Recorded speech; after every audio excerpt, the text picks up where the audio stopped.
Zelená farba vašej obrazovky. Sonar. Kov, ktorý mení tvar. Za všetkým stojí terbium, číslo 65.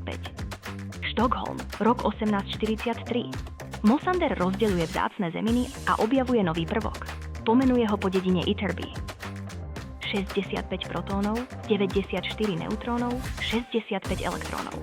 V orbitáli 4 sedí 9 elektrónov. Terbium má jediný stabilný izotop. 65 protónov a 94 neutrónov. Väzbová energia 8 megaelektronvoltov na nukleón.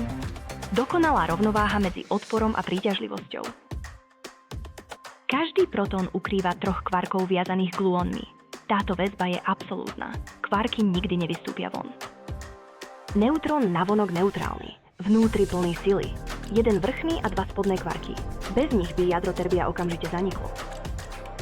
Gluóny sa navzájom ovplyvňujú. Vytvárajú energetické slúčky vo vákuu. Tieto slúčky tvoria 99% hmotnosti každého nukleónu. 9 elektrónov v orbitáli 4, 6 nahor, 3 nádol. Táto nerovnováha definuje magnetizmus aj optiku terbia. Elektrón absorbuje fotón, vyskočí nahor, kaskáduje späť a vydá zelenú 545 nanometrov. Najčistejšia zelená, akú veda pozná. Terfenol D sa fyzicky predĺžuje pod vplyvom magnetického poľa, magnetostrikcia. Poháňa sonar, ultrazvuk aj aktívne tlmiče vibrácií.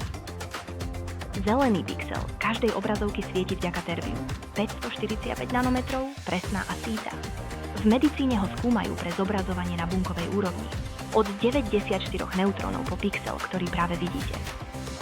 Terbium tiché, presné, nenahraditeľné. Číslo 65.